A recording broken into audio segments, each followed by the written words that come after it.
Welcome to the EDC Master Class. I'm going to show you how to seamlessly integrate essential skills and tools in your everyday life to enhance your safety and survivability. I'll cover everything, including legal alternatives for items that may be restricted in your area. If you don't know me already, my name is Damian Ross, former bouncer, bodyguard, first responder, defensive tactics instructor, and author of Self-Defense for Dummies. I hold 3 black belts, I'm a husband and father of 2, and I'm co-founder of the self-defense company and bodyguard concealed armor system. I've spent my life making real, effective personal protection accessible and affordable. Today, I'll provide a step-by-step plan to increase your safety for that of you and your loved ones, starting with the first line of defense, awareness. If you're not paying attention to your surroundings, no method of self-defense or preparation will help. Allowing threats in your personal space undermines all other efforts. To prevent that, here are 2 drills from our Aware course to boost your awareness and make you appear less vulnerable to potential threats. Drill 1, counting hats. How it works. When in public, count the number of hats you see. This gets your head out of your phone, keeps your shoulders back, and gives you a look of purpose. Why it works? Because it makes you appear alert, signaling to threats that you're paying attention. You look more like predator than prey. A quick glance lets potential attackers know you've seen them, and often deterring them from targeting you or following through with their plan. Drill number 2,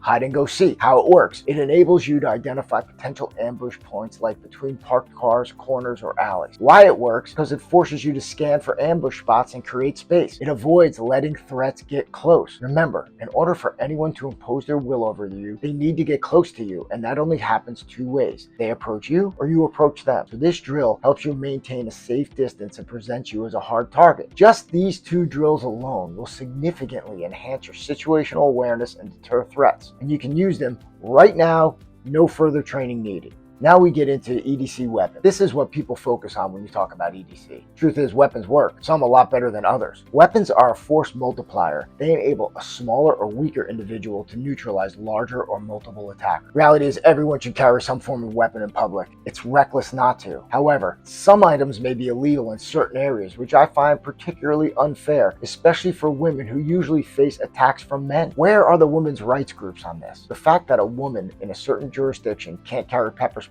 is incredible. The reality is, criminals by definition don't follow law, and there already are stiffer penalties for using a weapon while committing a crime. However, when you ban citizens' ability to arm himself, you put good, law-abiding people at risk. You also turn them into potential criminals if they choose to carry one of these self-defense weapons. Real criminals know this, and they're becoming emboldened, knowing you're defenseless. This forces reliance on police who can't be everywhere. Police respond to crime, but only you can prevent it, and I'm going to show you how to build yourself into a moving fortress. In this class, I'll cover all weapon options and provide legal alternatives where needed. Weapons fall into 4 categories: non-lethal, less than lethal, lethal, and passive. Non-lethal weapons. These are designed to distract or temporarily incapacitate without causing lasting harm. Let's start with pepper spray. I recommend fog type spray for ease of use. Just aim at the head and draw an S in the air and escape. The fog doesn't require precision, and even partial contact can pause an attacker. Law enforcement may prefer pepper gel for accuracy and reduced overspray,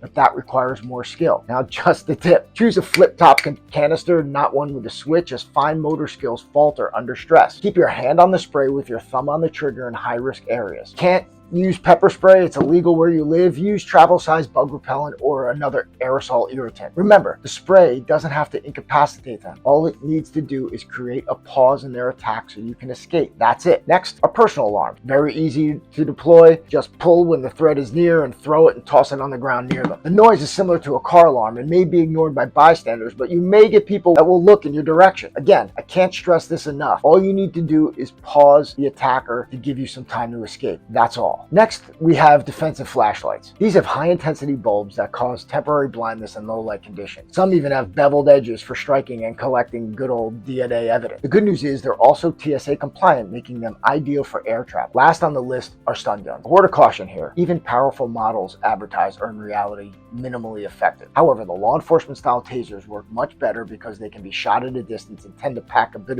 more punch. The problem is they're bulky and hard to conceal. Now, while smaller contact-based stun guns require you to get into a grappling situation, which is very risky. No matter what the weapon, you must remember this key rule. If a weapon isn't instantly accessible, if it's buried in your purse, backpack, or pocket, it's completely useless and you might as well just leave it at home. Always keep it in your hand in areas of exposure. An area of exposure is where groups of strangers cross paths. Mass transit, shopping malls, gas stations, convenience stores, parking lots, parades. You get the picture. If you're going to be in a crowd or potentially cross paths with someone you don't know, arm up. Next on the list are are less than lethal weapons. These are primarily impact weapons. Impact weapons come in a wide variety and all enhance your ability to cause blunt force trauma. The first variety is a club.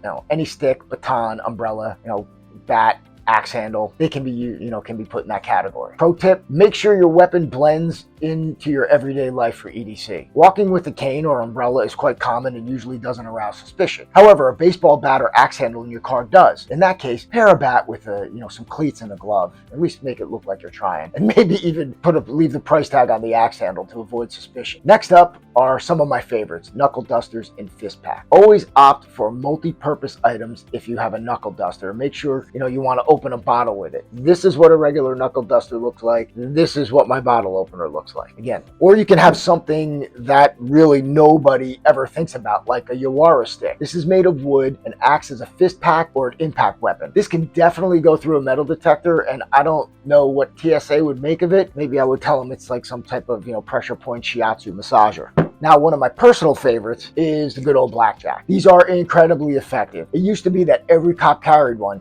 But they actually are too effective and a little bit too brutal, so now they don't. And they also are very illegal in most places. However, you can make one using a bandana with a heavy fishing weight. It's almost as good, not as good, but almost as good. Next, we have sap gloves. These are gloves with lead shot sewn into the knuckles for brutal hand-protecting strike. They harden your knuckles, and the added weight increases your power exponentially. I will tell you, in cool weather, I've taken these things everywhere, and no one ever has a clue. Lastly, we have some Home Depot alternatives. You can still use tools like hammers or wrenches, but please put them in a tool belt for legal carry in your vehicle. Next up are lethal weapons, and there are two primarily types of lethal weapons. There are edged weapons and projectile weapons. Edged weapons are anything with a sharpened edge or a point designed to cause blood loss. They include knives, ice picks, box cutters, screwdrivers, and even scissors. The list is endless. You can go through any hardware or kitchen supply store and find a whole host of items that can get the job done. Some key considerations for choosing an edged weapon. The most important is grip. In close combat, the reality of plunging a knife into a target is not like it is in the movies. It's volatile, violent, there are bodily fluids, and the body has a way of sucking in anything that's plunged into it, making it hard to withdraw. There's clothing, bone, and equipment that can cause you to lose the weapon. So the better grip you have on the weapon, the more likely you will maintain your control over it. This is why I recommend two types of knives. T-handle, called the punch dagger, and the finger hole dagger. The T-handle is designed to be held securely in the fist and allows you to strike hard and withdraw it easily. When it comes to the finger hole knife, I like the hole for the index finger since it allows you to strike more powerfully. Now, if a T-handle or a finger hole knife isn't available, choose a knife with a hilt to prevent your hand from sliding onto the blade when hitting the target. Next is the blade. It really just needs to be a minimum of 2 inches, sharp with a point,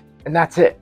Nothing too complicated there. The grip is more important than the actual blade length. The blade just needs to meet the minimum. Next up is concealment and deployment. The use of neck knives, sleeve daggers, or boot knives for grappling. Carry duplicates on each side to account for trapped limbs while rolling around. In a standing position, conceal the weapon behind your leg, under your arm. Use your rear hand for the kill shots to minimize the risk of losing the weapon. Check out Module 9 of the Self-Defense Training System for a full course on edged weapons. Some alternatives are, good old ice pick, T-handle wrenches, screwdrivers, even tactical pens are good. These are good because they're also TSA compliant, and the one and done strike to the neck and throat area are devastating. Next are projectile weapons. These include anything from a firearm to a bow and arrow. Projectile weapons are the most favorable because they minimize your physical contact and allow you to cause damage from a distance. Firearms obviously work. It's just knowing when you're justified, and that can be a problem. The reality is assaults often start at conversation or close range, and then they escalate into a physical fight, requiring you to create space first in order to draw and aim and fire correctly. This is why weapon retention for anyone who carries a gun is critical. In our Guardian Weapon Retention course, we take you step by step through all the possible scenarios, making sure you never lose control of your weapon. Remember, this isn't the movies. One shot isn't going to end it, unless you hit them in the heart, lungs, or base of the skull. Other than that, they might not even realize they're shot until their blood pressure drops, and there's a chance you're still going to have to fight, even if you empty your mag into them. Please avoid the mistake mistake most gun owners make. Never rely solely on firearms for your safety. Guns jam, you may miss, you may hit them with everything and they're still coming at you. You carry a firearm, you should also carry pepper spray, an edged weapon, and even body armor, because sometimes bad guys shoot first. Think of it this way. You carry a firearm which says, if I needed it, if justified, I'm willing to use deadly force. And the one thing we all agree upon is that if the bad guy has a gun, you're the proverbial good guy with a gun. Now, would you want to be a good guy with a gun or the good guy with a gun and body armor? Which brings us to our next section, passive protection, and this is body armor. Body armor is a critical EDC component and is often ignored. It's legal in 49 states with a workaround for the 50th, likely to be repealed soon anyway. It's even TSA compliant for air travel, no declaration needed. Why it's essential is because over 90% of fatal gunshot wounds target the heart, the lungs, and the center mass, which is basically a 10 by 12 inch area right around you. Headshots, while deadly, are very low probability. The reason patrol officers wear bulletproof vests and not helmets is because they know the data tells them most fatal shots are hitting you center mass. There is a misconception perpetrated by the movies that suggests any gunshot or stab wound is instantly fatal. In reality, primary cause of death as a result of a gunshot wound is blood loss, which can be mitigated with tourniquets and C-lock pads. You should also know that all armor is not created equal. There is a ballistic rating standard set by the National Institute of Justice. The ratings are based on what caliber and what type of weapon the armor will stop.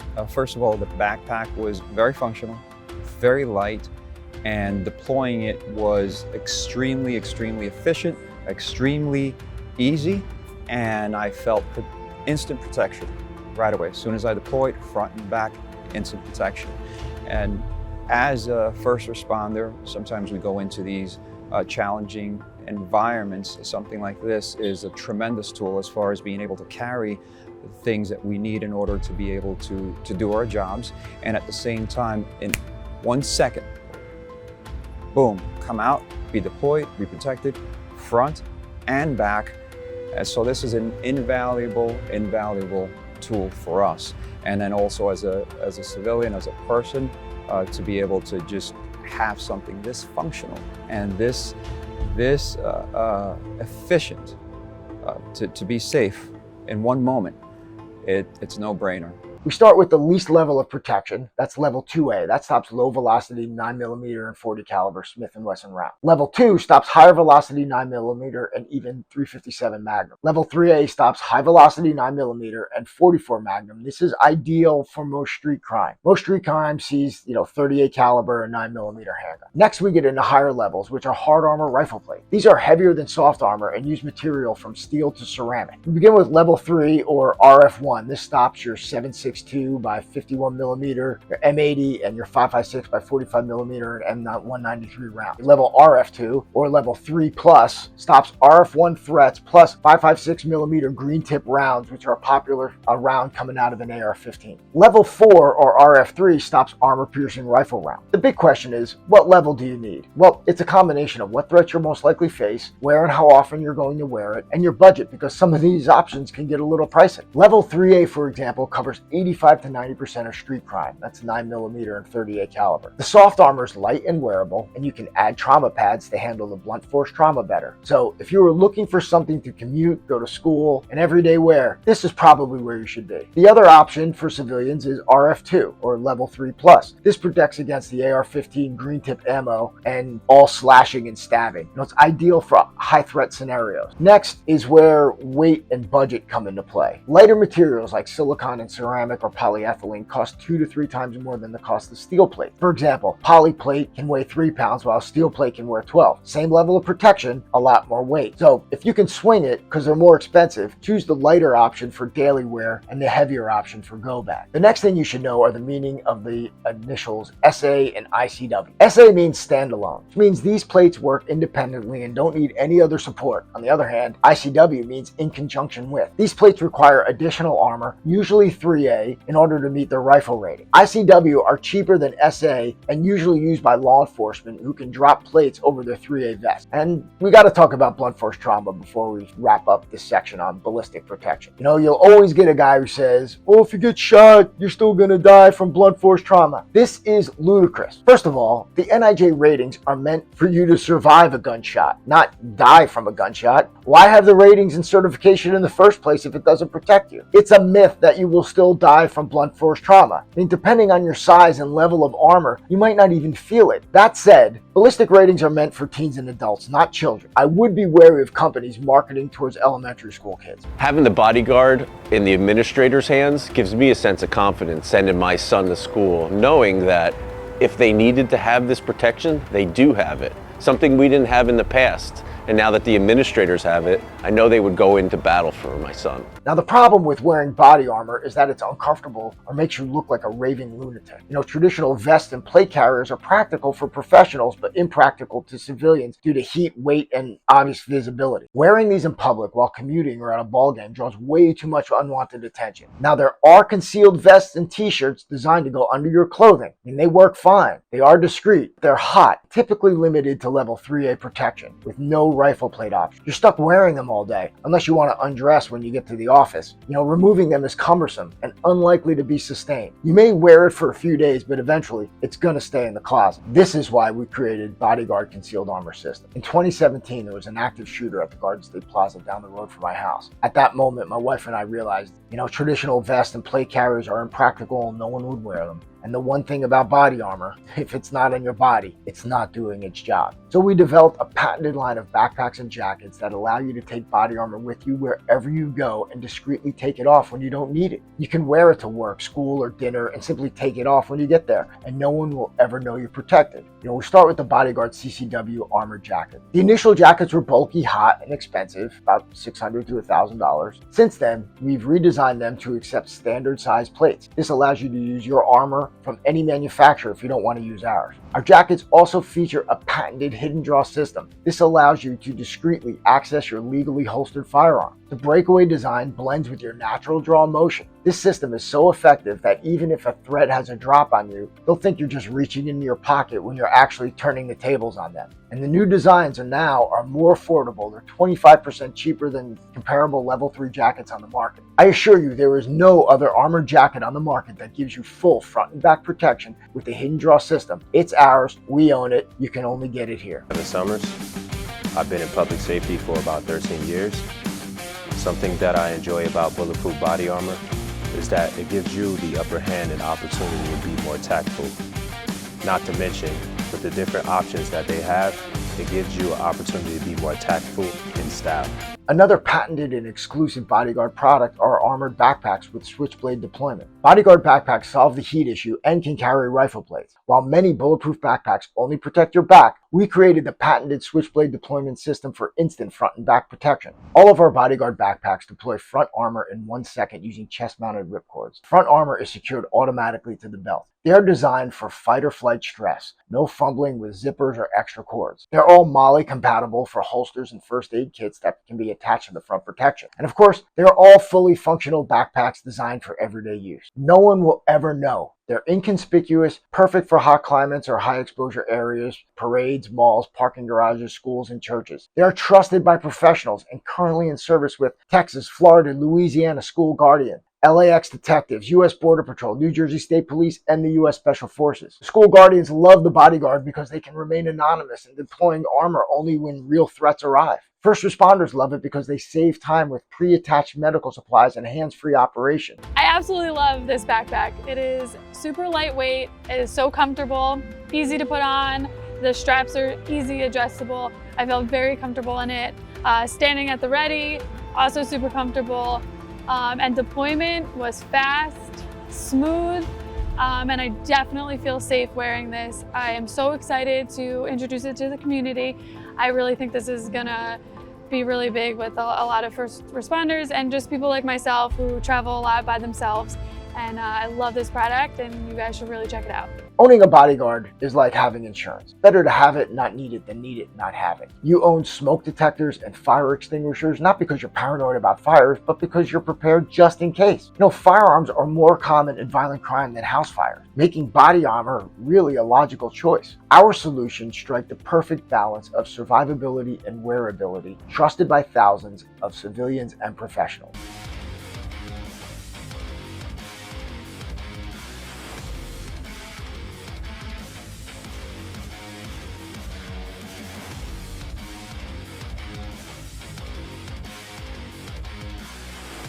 You've made it here, so I've got something for you. Right now, if you click over to the Bodyguard site, you're going to see we're running a 30% off with free shipping sale, which is great. But because you've taken that extra step and took this master class, I know you're ultra serious about protecting yourself and your loved ones. So I'm going to give you something more. Right now, if you're one of the next 50 people to click the button and visit the site, I'm going to take another 10% off the sale price. Use promo code PROTECT during checkout and I'll knock another 10% off your entire order. That's another 10% off the current 30% off sale with free shipping anywhere in the continental United States. You can even break up your purchase with interest-free payments through PayPal. And if for some reason you don't like it or want to exchange it, no problem. Just let us know within 30 days and we'll take care of it for you. I loved how easy it was to manage and feel safe, and how snug it was and covered all of my body basically.